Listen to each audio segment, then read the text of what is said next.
A paz do Senhor Jesus, alunos do IBAD, hoje chegou o dia da prova, livros poéticos, vamos fazer a revisão das aulas, né? Com foco no que vai cair na prova, certo? Lembrando que eu não posso estar hoje com vocês pessoalmente, viu? Por isso que eu estou fazendo o vídeo com vocês, tá? Motivo de força maior. Estou aqui gravando o vídeo para que vocês façam a prova e espero que tirem nota máxima, tá certo? Então vamos observar o que vai cair na prova e fazer o resumo baseado no que vai cair na prova, né? Não vou dar as respostas para vocês, mas claro, uma questão eu vou ter que dar a resposta para vocês, viu? Porque nós não estudamos, mas todas as outras nós estudamos, não tem por que eu dar a resposta para vocês, certo? Vou só mesmo refrescar a memória e vocês aí se virem na prova, tá bom? Vamos lá, começando sobre o livro de Cantares. Lembra que essa foi a nossa última aula, foi sobre Cantares. Lembra das diversas interpretações que nós falamos sobre o livro de Cantares? E existe uma interpretação específica que nós comentamos, que é acerca de como os teólogos passam a enxergar o livro de Cantares. Lembra que eu falei que se nós fôssemos estudar o livro de Cantares de forma literal, como é ao pé da letra, é um livro erótico, é um livro sensual. E isso é desconfortante, até para mim, quando eu fui da última aula, era desconfortante até para mim. Então, o que os teólogos entendem? Os teólogos entendem que o livro de Cantares deve ser interpretado de uma maneira alegórica. Ou seja, quando fala beijos no livro de Cantares, os teólogos interpretam que se refere à comunhão com Deus ou contato com Deus. Quando fala seios, representa o Antigo Testamento e o Novo Testamento. Enfim, a interpretação mais aceita, mais estudada, mais explanada é a interpretação alegórica, porque se fôssemos falar do livro de Cantares de forma literal, é um livro sensual, é um livro erótico, então isso é desconfortável para os ensinadores. Então a interpretação mais aceita é a interpretação alegórica. Olha quem está aqui. Esse aqui é o Salomão. Tá fazendo aqui, cidadão? Veio estudar também? Sim. Hoje tá todo mundo de férias. Aí chegou minha filha também. Aparece aqui no vídeo para o povo te conhecer. Ah, não te conhece, né? Quem? Não conhece não, vem cá. Conhece só o Salomão. Aparece aí na tela aí. É os alunos do IBAD. Pai Senhor. E é isso. Então, o método alegórico, ele despreza, né, o literal, o gramatical mesmo, certo? Do livro, o histórico gramatical do livro. Ele ignora isso. E ele parte, então, para fazer alegorias com os textos e torna o livro mais confortável de ser ensinado publicamente. Tá? Estudamos isso na última aula, então só lembrando. Falando do livro de Eclesiastes, você lembra em qual festa que ele era lido? Isso está bem em destaque no livro, nós comentamos sobre isso também, que havia uma festa muito especial, que era as festas das tendas, onde nós lembramos que o livro de Eclesiastes era lido na festa das tendas. Isso aí ficou bem esclarecido para vocês e a gente não tem dúvida dessa questão, tá?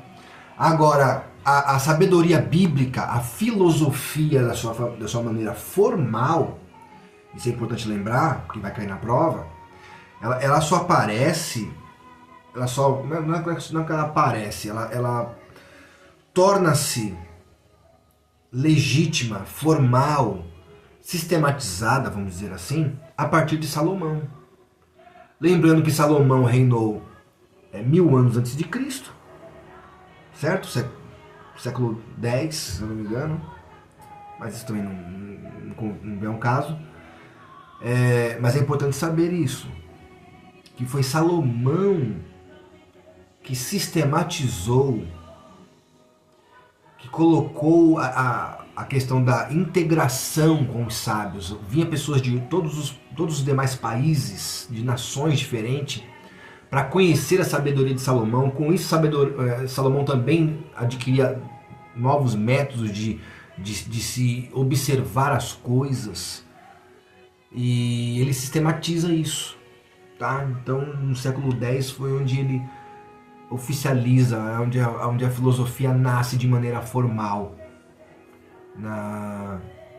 em Israel, certo? Isso vai cair na prova e é importante a gente se lembrar disso, tá? Muito bem. Aí na prova vai aparecer umas questões nos termos hebraicos que alguns nós utilizamos, outros nós utilizamos muito pouco. Então isso eu vou ter que dar a resposta para vocês, tá bom? Deixa eu só dar uma conferida aqui na situação.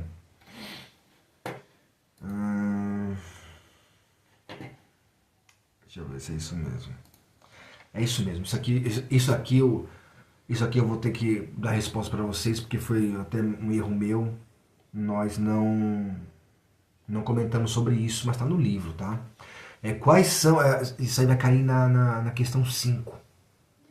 Quais são os termos hebraicos utilizados pelos escritores bíblicos para expressar o conceito de sabedoria? Nós não estudamos sobre isso. Está no livro. Então, se você ler o livro, você vai saber a resposta. Tá certo?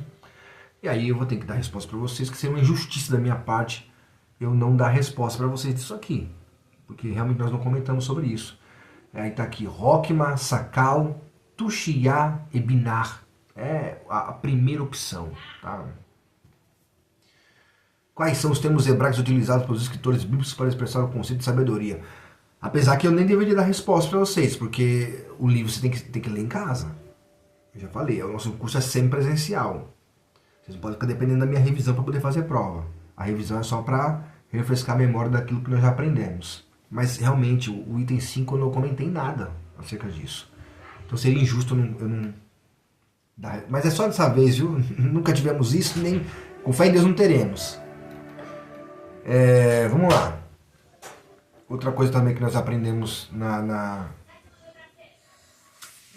no curso, quando nós estudamos sobre Salmos, por exemplo, nós aprendemos sobre três elementos que aparecem frequentemente no cabeçalho dos Salmos. Nós estudamos isso muito bem sobre isso. Tá?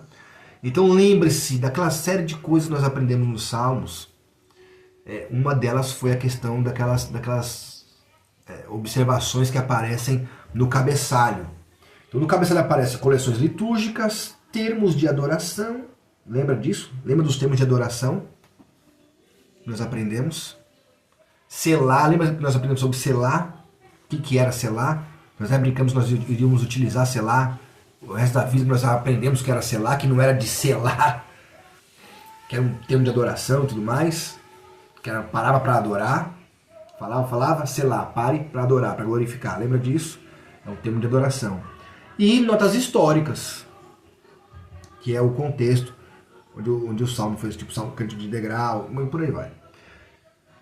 Nós já estamos bem cientes disso, isso aí não é dificuldade para vocês, tá bom? Coleções litúrgicas, termos de adoração e notas históricas. O nome do livro de Salmos, nós chamamos, ele no livro do Ibad, ele é muito chamado de saltério, assim como nós chamamos a harpa cristã de harpa, que é um instrumento. Apesar do inário ser um livro, nós chamamos de harpa. Contudo, o livro dos Salmos nós chamamos de saltério, que também é um instrumento. Porém, nós falamos sobre o termo hebraico dele.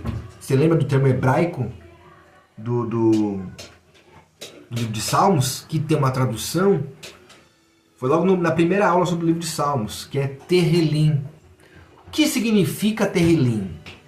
É ações de graça? Não. São lamentos? Não.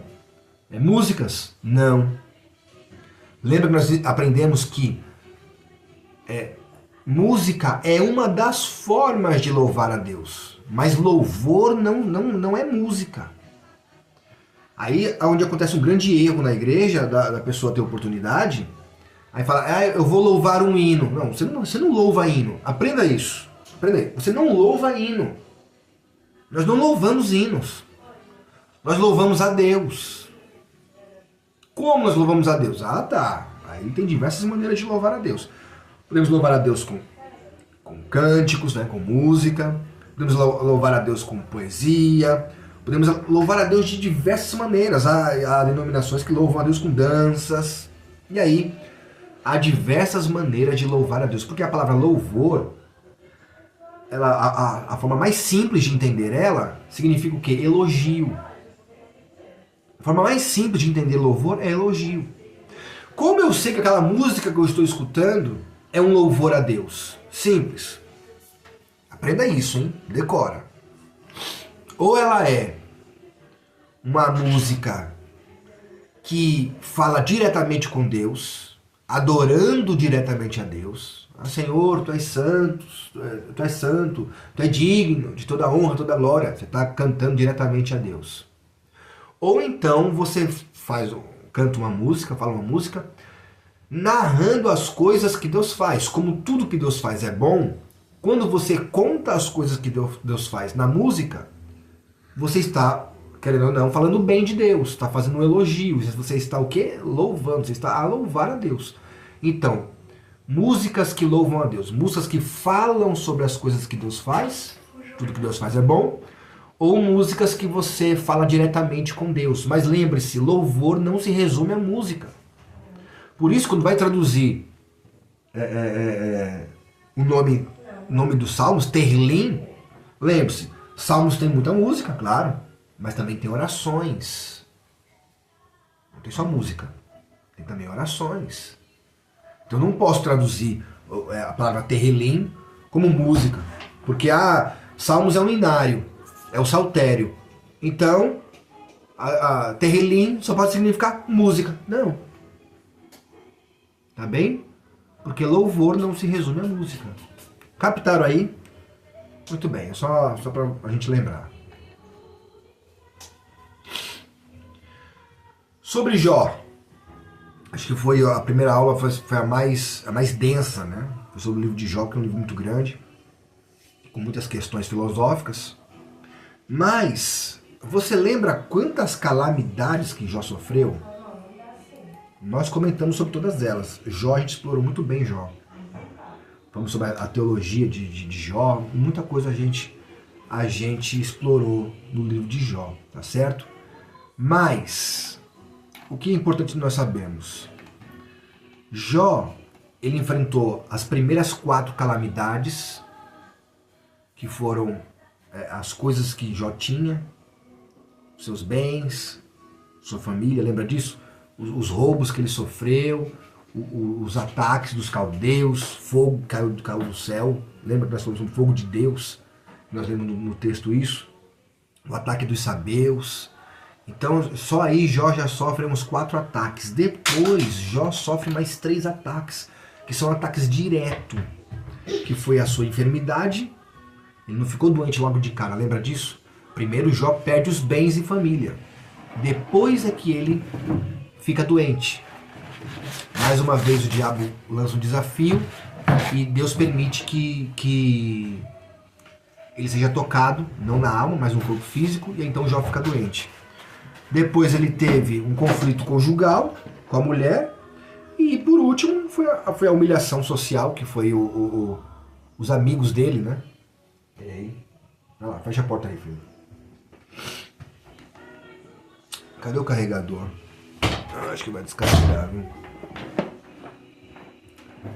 Filho, liga pra mim, ó, a bateria lá.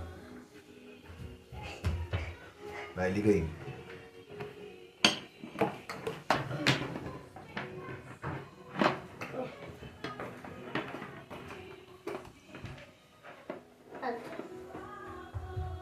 Pronto. Agora chega. Liga de brincadeira aqui na câmera, pra não atrapalhar os alunos. Senão eu vou ficar todo mundo olhando pra sua boniteza aí, não vai nem ouvir o que eu tô falando aqui. Muito bem. Então Jó sofre 4 calamidades, que foi a perca dos seus bens e filhos e tal, que está dividido em 4 calamidades. Depois sofre mais 3 calamidades, que foi a questão da enfermidade dele, a humilhação conjugal, a sua esposa mandou ele amaldiçoar Deus e morrer, E por último, os amigos dele, né? Os amigos dele humilharam ele, né? Querendo que ele confessasse pecados que ele não tinha e tudo mais. Então, no total são 7.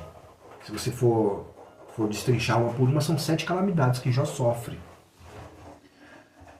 E isso é importante saber por quê? Porque cada calamidade afeta uma área de sua vida, de sua história, e Deus, no fim, restitui tudo em dobro para Jó.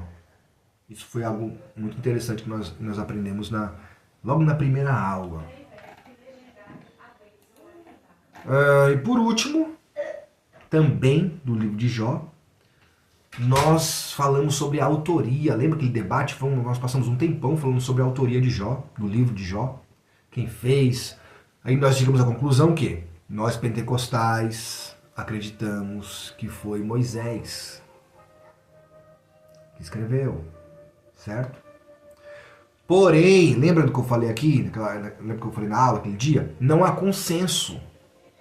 Não há consenso sobre quem escreveu Jó. Porque há quem diga que foi escrito depois do período do exílio babilônico. Então, quando alguém perguntar para você assim, então quando foi que Jó foi escrito? Não tem resposta. Tá? Ninguém sabe. É um autor anônimo. É claro que nós pentecostais, assembleianos, nós cremos que foi Moisés. Temos indícios para isso, nós falamos um tempão sobre esses indícios. Mas no mundo acadêmico, teológico, eu não posso chegar lá falando que foi Moisés e pronto. Então qual seria a melhor resposta? Não tem, é anônimo. Tá? Nós conversamos muito sobre isso na primeira aula. Foi um assunto fortíssimo sobre a primeira aula, tá bom? Qualquer dúvida, manda mensagem no grupo e a gente faz os devidos comentários, tá? Boa prova para vocês, Deus abençoe. Próxima matéria, Geografia Bíblica, é importantíssimo, tá? A Geografia Bíblica não é só para a gente entender mapinha, não. Há todo um trabalhar de Deus dentro das questões geográficas bíblicas e há lições práticas para a nossa vida na matéria de Geografia Bíblica. Então vou pedir uma maior dedicação a vocês na próxima matéria. Tá bem? É isso. Deus abençoe vocês, a paz do Senhor Jesus. E até semana que vem, se Deus quiser. Semana que vem eu estou trabalhando no período da tarde, não vou conseguir ir para o curso novamente. Então provavelmente eu vou fazer outro vídeo para a primeira aula de Geografia Bíblica. O que vai me dificultar, porque eu vou ter que editar.